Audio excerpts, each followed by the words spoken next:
अस्सलामुअलैकुम स्टूडेंट्स। आज जो है हम दोबारा से क्लास 9 बायोलॉजी के एमसीक्यूज सॉल्व करेंगे।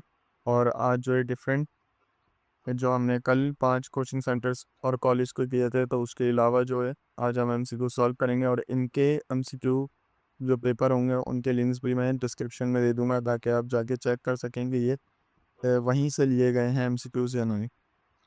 तो स्टार्ट करते हैं। सबसे पहला एमसीक्यू जो है वो है सेल ऑर्गेनेल, जो कि रिस्पॉन्सिबल होता है प्रोटीन सिंथेसिस के लिए, उसको हम कहते हैं राइबोसोम।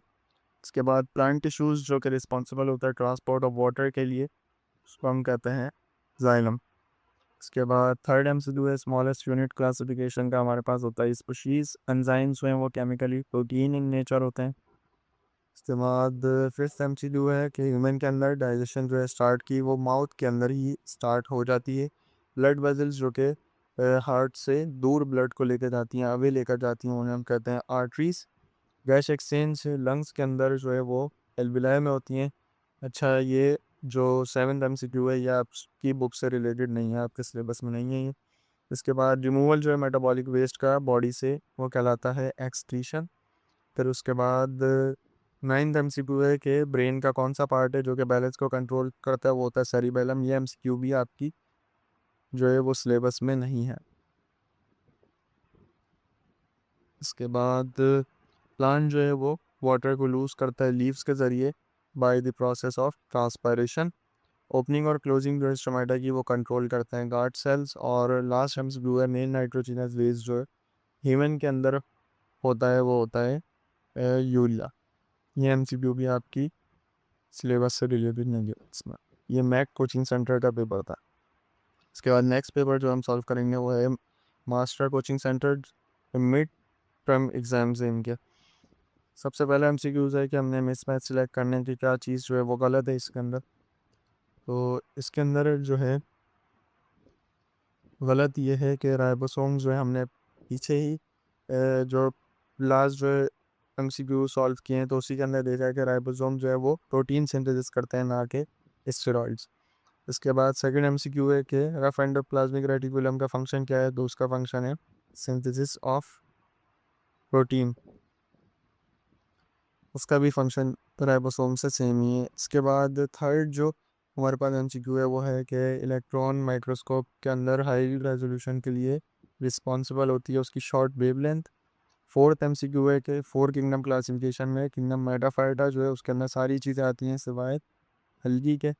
इसके बाद सेकेंडरी वॉल जो है वो बनी हुई होती है सेल्यूलोज और लाइग्निन से। इसके बाद हमने करेक्ट पाथवे बताना है कि किस तरीके से प्रोटीन बनता है। तो प्रोटीन बनता है सबसे पहले राइबोसोम, फिर रफ एंडोप्लाज्मिक रेटिक्यूलम, फिर गोल्जी बॉडी, फिर लाइसोसोम, इस तरह से। इसके बाद सेवन एमसीक्यू है कि हमने आइडेंटिफाई करना है करेक्ट सीक्वेंस क्लासिफिकेशन का, ऑर्गेनिज्म को क्लासिफाई किस तरह से किए करेंगे। तो इसके अंदर करेक्ट सीक्वेंस होता है हमारे पास सबसे पहले kingdom, phylum, class, order, family, genus और स्पीशीज। सेकंड ऑप्शन जो है वो करेक्ट है। उसके बाद बायोलॉजिकल नेम जो है फैलिस कैट का, वो होता है फैलिस कैटिस। और मेंबर जो हैं, कौन से किंगडम के मेंबर जो हैं जिनके पास सेल वॉल भी होती है और वो सारे हीटरोट्रॉपिक भी होती हैं इनमें से, तो वो किंगडम पंजा है। इसके बाद इसके अंदर भी मिसमैच, हमने जो कलर चीज़ मैच हुई है उसको सिलेक्ट करना है, तो वो है किंगडम एनिमेरियम या अमीबा नहीं होता। इसके अलावा ये सारी चीज़ें क्लासिफिकेशन में होती हैं एक्सेप्ट एनालॉगस के, ये एमसीक्यू भी लास्ट वीडियो में हम सॉल्व कर चुके हैं। लास्ट एमसीक्यू है इसका के ऑड वन हमने सेलेक्ट करना है कि कौन सी चीज़ ऐसी है जो कि बिल्कुल ही अलग है इसमें से, तो वो है एक्टिव ट्रांसपोर्ट। इसके बाद नेक्स्ट जो हम एमसीक्यू सॉल्व करेंगे वो है प्रोफेशनल्स कॉलेजिएट का भी मिड टर्म एग्जामिनेशन है, जो कि 2025 में लिए गए हैं। इसका साइंटिफिक नेम जो है इसके अंदर हाउस फ्लाई का वो है, ये नेम गलत लिखा हुआ है यहाँ पे, ये मस्का डोमेस्टिका करके होता है।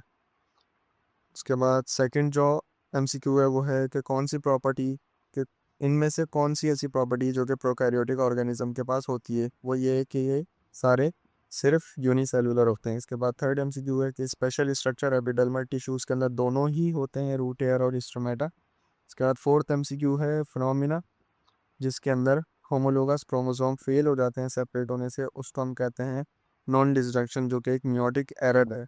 साइंटिफिक नेम ह्यूमन का होमोसेपियंस मलेरिया कॉज्ड होता है बाय प्लाज्मोडियम ऑब्जर्वेशन, जिसके अंदर हम टूल यूज़ करते हैं डेटा को जमा करने के लिए, उसको हम क्वांटिटेटिव ऑब्जर्वेशन कहते हैं। इसके बाद कौन सा ऑर्गन जो है वो नर्वस सिस्टम में नहीं होता, तो ऑब्वियसली लंग्स जो है वो नर्वस सिस्टम का पार्ट नहीं होते। वो अली सीना ने इनमें से बुक्स लिखी है अल कानून। इसके बाद 10th MCQ है ऑर्गन जो कि सिमिलर होते हैं फंक्शन में लेकिन डिफरेंट होते हैं स्ट्रक्चर में, उन्हें हम कहते हैं एनालॉगस। इसके बाद मूवमेंट जो कि रिक्वायर होती है, जिसके अंदर करियर प्रोटीन रिक्वायर होता है, वो होती है फैसिलिटेटेड डिफ्यूजन। लास्ट MCQ है कि सिंपल परमानेंट टिश्यू जो है वो किसके अंदर आते हैं, तो वो आते हैं परमानेंट टिश्यूज़ की एक टाइप है सिंपल परमानेंट टिश्यू। इसके बाद सेकंड लास्ट जो हम MCQ सॉल्व करेंगे वो है AS कॉलेजिएट के मिड टर्म एग्जाम, जिसके सिर्फ 6 MCQ हैं। पहला MCQ है कि दो वैल्यूज़ को कंपेयर करने को हम कहते हैं रेशो। क्वांटिटेटिव ऑब्जर्वेशन के अंदर हम क्या चीज़ यूज़ करते हैं, हम यूज़ करते हैं इक्विपमेंट्स का। 5 किंगडम सिस्टम में वायरस जो है वो किसी भी किंगडम में प्लेस नहीं किया गया। कौन से किंगडम के मेंबर्स जो हैं ऐसे हैं जिनके पास सेल वॉल भी होती है, वो सारे हीटरोट्रॉफिक भी होते हैं, वो पंजाई किंगडम के हैं। उसके बाद एंजाइम का कौन सा ऐसा पॉइंट है जिस पर वो मोस्टली एक्टिव होता है, तो वो अपने ऑप्टिमम पीएच पे, यानी कि हर एंजाइम का अपना पीएच होता है, तो उसको जब वो पीएच मिलेगा तो वो ज़्यादा एक्टिव होगा। लास्ट MCQ है कि ये सारी कैरेक्टरिस्टिक्स एंजाइम के पास होती हैं सिवाय इसके कि एंजाइम की एक्टिविटी इनहेंस नहीं करते, इनहिबिट करते हैं, रोकते हैं इनहिबिटर। लास्ट जो हम सॉल्व करेंगे आज वो होगा बोर्ड ऑफ टाइम कॉलेजिएट के प्रीलिमिनरी एग्जामिनेशन का MCQ पेपर। इसका पहला MCQ है कि सेकेंडरी वॉल जो है प्राइमरी सेल वॉल से किस तरह से डिफरेंट होती है। इस तरह से डिफरेंट होती है कि इसके पास सेल्यूलोज और लाइग्निन जो है वो हाई होता है। विटामिन C की डेफिशिएंसी जो है वो कॉज करती है स्कर्वी। इसके बाद सारी ऑब्जर्वेशन और डेटा की डिटेल देना को हम कहते हैं रिजल्ट।